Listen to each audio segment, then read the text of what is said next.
हरे कृष्णा।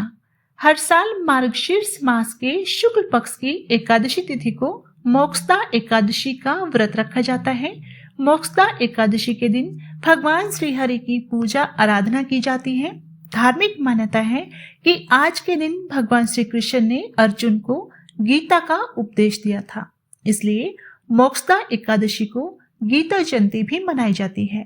कहा जाता है कि आज के दिन व्रत रखने से भक्तों के सभी पाप नष्ट हो जाते हैं और अंत में मोक्ष की प्राप्ति होती है। इस बार मोक्षदा एकादशी की तिथि को लेकर लोगों में असमंजस है, तो आज की इस वीडियो में आप जानेंगे साल 2023 में मोक्षदा एकादशी की सही तिथि, शुभ मुहूर्त और व्रत के पालना के बारे में। इस बार एकादशी तिथि प्रारंभ होगी 22 दिसंबर दिन शुक्रवार की सुबह 8:17 से और समाप्त होगी 23 दिसंबर दिन शनिवार की सुबह 7:12 पर। तो इस तरह से इस बार 2 तिथियों में एकादशी का व्रत रखा जाएगा। 22 दिसंबर शुक्रवार को जो एकादशी है 10वीं तिथि युक्त एकादशी है और इसी दिन गीता जयंती भी मनाई जाएगी। 10वीं तिथि युक्त जो एकादशी का जो व्रत है वो सभी गृहस्थजन रख सकते हैं और जो दूसरी एकादशी है वो 23 दिसंबर दिन शनिवार को, इस दिन द्वादशी युक्त तिथि है। जितने भी वैष्णव संप्रदाय या इस्कॉन से जुड़े लोग हैं वो आज के दिन व्रत करते हैं। अगर आप चाहें तो दोनों ही तिथि में एकादशी का व्रत कर सकते हैं। एकादशी का जो व्रत है वो 2 दिन रखा जाएगा, तो पालना भी अलग अलग मुहूर्तों में होगा। एकादशी का व्रत करने वाले लोगों को एक बात का विशेष ध्यान रखना चाहिए कि व्रत पालना यानी व्रत जो खोलते हैं, व्रत का पालना करना कहते हैं, वो हमेशा शुभ मुहूर्त में ही खोलना चाहिए। द्वादशी तिथि को जब हरिवासर का समय होता है तो उस समय व्रत नहीं खोला जाता। तो जो लोग 10वीं तिथि युक्त एकादशी का व्रत करेंगे उन्हें व्रत का पालना करते समय इस बात का विशेष ध्यान रखना है, हरिवासर का समय समाप्त होने के बाद ही आप व्रत खोलेंगे। द्वादशी तिथि प्रारंभ होगी 23 दिसंबर दिन शनिवार की सुबह 7:13 से। द्वादशी तिथि शुरू होते ही हरिवासर का समय भी शुरू हो जाएगा, जो कि शुरुआत के 5 से 6 घंटे का समय होता है। द्वादशी तिथि समाप्त होगी 24 दिसंबर दिन रविवार की सुबह 6:24 पर। इसके बाद से त्रयोदशी तिथि शुरू हो जाएगी। अब जो लोग 22 दिसंबर को एकादशी का व्रत करेंगे उन्हें 23 दिसंबर दिन शनिवार की दोपहर 1:45 के बीच में अपना उपवास खोलना होगा। ध्यान रखें कि आप सुबह के समय आप पूजा कर सकते हैं, दान दे सकते हैं, जो भी अन्न या नमक का सेवन आपको करना होता है, लेकिन इससे पहले आप अन्न का सेवन नहीं कर सकते। और जो लोग 24 दिसंबर दिन शनिवार को एकादशी का व्रत करेंगे उन्हें अगले दिन यानी रविवार के दिन व्रत का पालना करना होगा।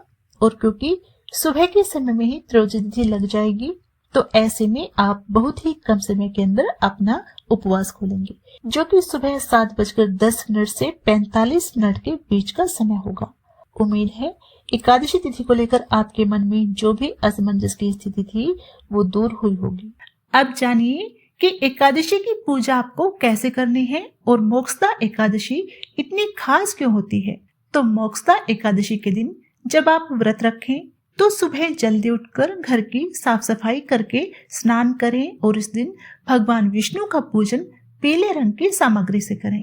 भगवान को स्नान कराकर पीला चंदन लगाएं, पीले वस्त्र अर्पित करें, पीले पुष्प अर्पित करें और पीले ही रंग के फल या पीली मिठाइयों का भोग भगवान को आज के दिन लगाना चाहिए।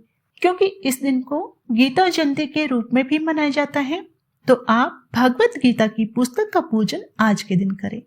भगवत गीता का पाठ आज के दिन करें और यदि संभव हो तो भगवत गीता की पुस्तकों का दान करें। दान ऐसे लोगों को करें जो भगवत गीता पढ़ने में समर्थ हो, इन पुस्तकों के प्रति उनके मन में श्रद्धा हो। आप मंदिर में भी भगवत गीता की पुस्तक का दान कर सकते हैं। ध्यान रखें, कभी भी अयोग्य व्यक्ति को इन पुस्तकों का दान नहीं करना चाहिए। यदि आप ऐसा करते हैं तो उनका दोष आपको लग सकता है। सुबह को धूप दीप जला के भगवान विष्णु के मंत्रों का जाप करें। ओम नमो भगवते वासुदेवाय नमः, ओम श्री विष्णुवे नमः या फिर हरे कृष्णा मंत्र का जाप भी आप कर सकते हैं। साथ में माँ लक्ष्मी जी का पूजन करें, व्रत की कथा पढ़ें सुने और अपना व्रत प्रारंभ करें। सुबह को आप केवल फलों का ही भोग भगवान को लगाएं या फिर आप मेवों का भोग भी भगवान को अर्पित कर सकते हैं। दिन भर उपवास रखें, शाम के समय एक बार फिर से पूजा अर्चना करें। भगवान को आप दोनों ही समय भोग लगाएं और तुलसी जरूर अर्पित करें।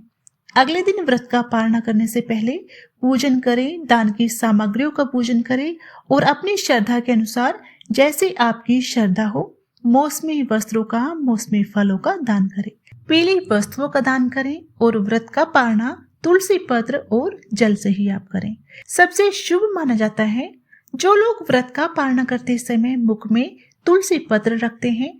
ऐसा करने से आपके सभी पापों का नाश हो जाता है और उनका उपवास भी भगवान विष्णु स्वीकार करते हैं। तुलसी पत्र के अलावा आप भगवान विष्णु को बेर, आंवले भी अर्पित कर सकते हैं। एकादशी और द्वादशी के दिन घर में शुद्ध सात्विक भोजन बनाएं। एकादशी के दिन चावल का प्रयोग भी नहीं किया जाता है। महिलाओं को सर से स्नान इस दिन नहीं करना चाहिए। एकादशी के दिन तुलसी जी में जल भी अर्पित नहीं किया जाता है। उम्मीद है आज की ये वीडियो आपको पसंद आई होगी। जानकारी अच्छी लगी हो तो चैनल को सब्सक्राइब करना ना भूलिएगा।